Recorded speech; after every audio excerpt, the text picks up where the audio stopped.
Muy buenos días, mi nombre es Ronald Vicente Torres Bayona, estudiante de tercer semestre de Medicina Veterinaria y Zootecnia del Instituto Universitario de La Paz. Junto a mi grupo de trabajo que lo conforman Juan Esteban Pérez Soto, Keiner Arellano, Alexander Jaime Uribe y Lisander Mora, les queremos compartir una práctica realizada en la finca Santa Lucía, específicamente en el área de porcinos, bajo la orientación de la médico veterinaria y zootecnista Yasmin Andrea Calvo Rodríguez, del área de fisiología. El objetivo principal de esta práctica fue medir, analizar y comparar las constantes fisiológicas de dos hembras porcinas, una en estado gestante y otra vacía, con el fin de comprender cómo el estado reproductivo y las condiciones ambientales influyen en sus parámetros vitales y en sus mecanismos de regulación interna. Antes de entrar en los resultados, es importante entender que los animales poseen un sistema de regulación interna llamado homeostasis. La homeostasis es la capacidad del organismo para mantener condiciones internas estables, como la temperatura corporal, la frecuencia cardíaca o el equilibrio de gases, a pesar de cambios en el ambiente. En el caso de los porcinos, este proceso es especialmente importante, ya que tienen una capacidad limitada para disipar calor debido a la escasa presencia de glándulas sudoríparas, lo que los hace más sensibles a cambios de temperatura y humedad. Por esta razón, los cerdos dependen principalmente de mecanismos como el aumento de la frecuencia respiratoria, cambios en el comportamiento y la redistribución del flujo sanguíneo, para así mantener su equilibrio fisiológico. Bueno, ahora sí, la práctica se llevó a cabo en dos momentos del día. La primera toma en la mañana a las 7:30 de la mañana y la segunda al mediodía, entre las 12 y 12:30. Se utilizaron instrumentos como un pirómetro, que es para medir la temperatura superficial, el higrómetro para medir humedad ambiental, el fonendoscopio para la frecuencia cardíaca y el termómetro para la temperatura rectal. Esto permitió evaluar tanto variables fisiológicas como condiciones ambientales en tiempo real. Vamos a los resultados. En la cerda vacía, que era de raza Lark White por Landras, se obtuvieron los siguientes datos. En la mañana, su frecuencia respiratoria era de 28 respiraciones por minuto. En la frecuencia cardíaca, obtuvimos una muestra de 55 pulsaciones por minuto. La temperatura rectal era de 37.5 grados centígrados. La temperatura ambiente era de 27 grados centígrados y la humedad relativa era del 75%. Al mediodía, la frecuencia respiratoria era de 40 respiraciones por minuto. La frecuencia cardíaca de 68 pulsaciones por minuto. Y la temperatura rectal de 37.9 grados centígrados. La temperatura ambiente era de 29.9 grados centígrados y la humedad relativa era del 88%. La temperatura superficial nos arrojó en la cruz 36.8 grados centígrados y en la frente 36.2 grados centígrados. Se observa un aumento significativo en la frecuencia respiratoria y cardíaca, lo que indica una respuesta fisiológica al estrés térmico. En la siguiente cerda, que era la gestante, en la mañana se obtuvieron muestras de frecuencia respiratoria, era de 27 respiraciones por minuto, la frecuencia cardíaca era de 56 pulsaciones por minuto y la temperatura rectal nos arrojó 37.8 grados centígrados y el ambiente nos arrojó de 27 grados centígrados y la humedad relativa era del 45%. Al mediodía, la frecuencia respiratoria era de 44 respiraciones por minuto, la frecuencia cardíaca de 66 pulsaciones por minuto, la temperatura rectal era de 38 grados centígrados, la temperatura ambiente era de 29.9 grados centígrados y la humedad relativa era del 88%. La temperatura superficial nos arrojó en la cruz entre 36 y 36.1 grados centígrados. En la frente era de 35.7 a 36.4 grados centígrados. En este caso, aunque también hay cambios, se evidencia una mayor estabilidad en algunos parámetros, especialmente en la frecuencia cardíaca. Estos resultados permiten analizar claramente los mecanismos de homeostasis y termorregulación en ambas cerdas. En la frecuencia cardíaca, la cerda gestante mantuvo valores más estables, lo que indica un mejor control cardiovascular. Esto se relaciona con un ajuste homeostático que busca garantizar el flujo sanguíneo tanto para la madre como para el feto. En las frecuencias respiratorias, ambas cerdas aumentaron su frecuencia respiratoria al mediodía. Este es un claro mecanismo de termorregulación, donde el animal incrementa la ventilación para disipar el calor mediante evaporación a nivel respiratorio. En porcinos este mecanismo es clave, ya que no sudan eficientemente. En la temperatura corporal, a pesar del aumento de temperatura ambiental, la temperatura rectal se mantuvo dentro de rangos normales. Esto demuestra un adecuado control térmico interno, es decir, un equilibrio entre la producción y la pérdida del calor. En la redistribución del calor, las mediciones con pirómetros sugieren cambios en la temperatura superficial, lo que indica una redistribución de flujo sanguíneo hacia la piel, facilitando la pérdida del calor.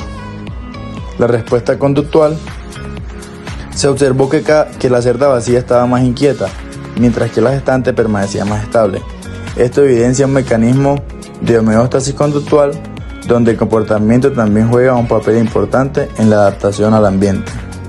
Además de la alta humedad, que llegó hasta el 88%, y la lluvia dificultaron la disipación del calor, aumentando el estrés térmico. En conclusión, ambas cerdas activaron mecanismos de homeostasis para mantener sus constantes fisiológicas dentro de rangos normales frente a cambios ambientales. Más sin embargo, la cerda gestante mostró mayor estabilidad cardiovascular y conductual, mientras que la cerda vacía presentó mayores fluctuaciones, especialmente en la frecuencia respiratoria.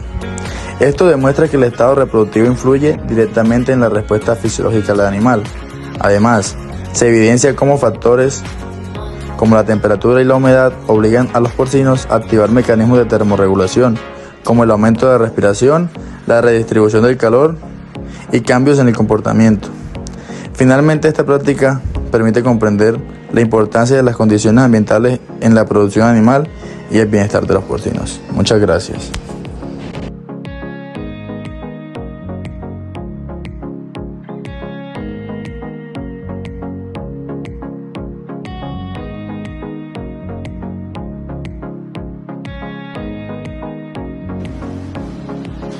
Buen día, doctora Yasmín y compañeros. El día de hoy tomaremos un balance hídrico de esta especie canina de raza criolla con tamaño medio.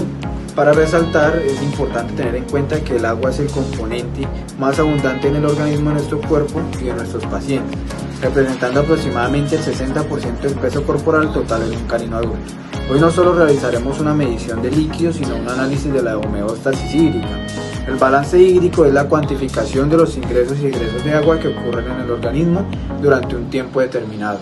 En la clínica veterinaria este parámetro es vital para detectar de forma temprana patologías renales y cardiovasculares, desequilibrios electrolíticos y evaluaremos a un paciente de talla mediana para determinar sus mecanismos de compensación y que están actuando de manera bien o controlada. Para este procedimiento hemos estandarizado los materiales con el fin de reducir la margen de error y utilizamos un recipiente con medición milimétrica para evitar variaciones volumentarias. Además optamos por una bolsa recolectora de orina pediátrica y este método es menos invasivo que el sondaje vesical, pero no nos permite una recolección total sin pérdidas por misión espontánea en el ambiente. El protocolo inició a las 7 de la mañana suministrando un volumen inicial de 700 ml de agua potable y es fundamental mencionar que el paciente se mantuvo en un ambiente controlado para evitar estrés y asegurar que la ingesta fuera voluntaria, reflejando su estado fisiológico real más no ficticio.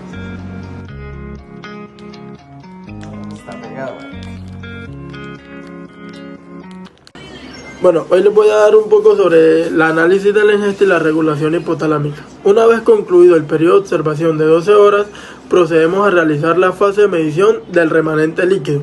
Al cuantificar el volumen sobrante en el recipiente graduado, encontramos exactamente 150 ml, el cual esto nos permite determinar mediante una resta simple que la ingesta de agua real de nuestro paciente fue de 550 ml. Desde el punto de vista de la fisiología médica, este consumo no es aleatorio, ya que está regulado por un complejo de sistemas de retroalimentación, donde el centro de la sed, ubicado en el hipotalámico lateral, responde a dos estímulos principales. El primero es el aumento de la osmolaridad plasmática detectado por hormoreceptores y el segundo es la activación del sistema de la renina, angiotensina, aldosterona. ante una disminución del volumen sanguíneo, el cual en un perro de talla mediana una ingesta de 550 es el lapso de tiempo que nos indica sus mecanismos de saciedad y sus receptores que están funcionando correctamente. Además, debemos considerar que la ingesta de agua también se ve influenciada por la dieta y el microclima.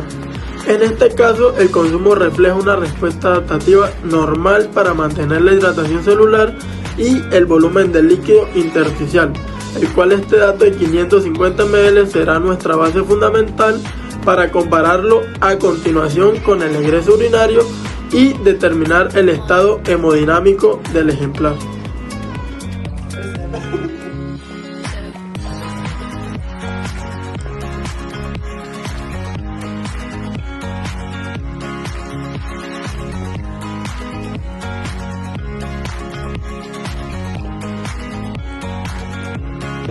Yo les continuaré hablando acerca del tema de cuantificación de la excreción urinaria y resolución del balance. Continuando con la metodología de nuestra práctica, procedemos a evaluar el principal componente del egreso de líquidos, la producción de la orina. Para este estudio, la recolección se realizó mediante un sistema de bolsa pediátrica adherida, lo cual nos permitió cuantificar de manera exacta la diuresis sin el sesgo de las pérdidas por evaporación en el suelo o absorción en el pelaje del animal. Al finalizar las 12 horas, el volumen total recolectado fue de 150 mililitros. Este valor es de suma importancia, ya que la tasa de filtración glomerular y la posterior reabsorción tubular en el nefrón determina la densidad y el volumen final de la orina. En un paciente sano, el riñón debe ser capaz de concentrar la orina para conservar agua, especialmente si la ingesta ha sido moderada. Bueno, para concluir nuestra presentación es imperativo realizar un análisis crítico del resultado obtenido. Un balance de más de 400 mililitros, pues a simple vista podría parecer un excedente de líquido, pero desde la fisiología veterinaria esto representa la compensación de las pérdidas insensibles, aquellas que no podemos medir con una probeta, pero estas van a ser vitales para la supervivencia del paciente. En un canino de talla mediana, como en este caso que tomamos de referencia, pues el volumen de 400 mililitros se distribuye en 3 pilares fundamentales. Uno de ellos viene siendo pues la termorregulación por evaporación. Al carecer de glándulas sudoríparas encrinas en la piel, pues el perro utiliza el jadeo. El intercambio de aire en las vías respiratorias superiores elimina el calor mediante la evaporación de agua. En este proceso, que consume gran parte de este balance positivo, especialmente en climas como temperaturas elevadas. En este caso podría ser pues Barranca Bermeja, que contamos con una temperatura muy elevada en algunos casos. Continuando con el segundo pilar, que es la humedad del tracto digestivo, una fracción del agua ingerida se destina a mantener la fluidez del quimo y la posterior hidratación de las heces en el colon, evitando cuadros de estreñimiento. El tercer pilar sería el agua metabólica. El agua también actúa como el medio donde ocurren las reacciones bioquímicas intracelulares y el transporte de nutrientes por el plasma sanguíneo. El hecho de que el balance sea positivo confirma que el paciente no está recurriendo a sus reservas de líquido intersticial, lo que nos indica un estado de euvolemia o hidratación óptima. Si el balance fuera cercano a cero o negativo, estaríamos ante una señal de alarma clínica. Por lo tanto, concluimos, doctora Yasmín Andrea, que los datos recolectados en esta práctica nos permite concluir que el sistema renal del paciente tiene una capacidad de concentración adecuada y que sus mecanismos homeostáticos están respondiendo eficazmente a las demandas del entorno.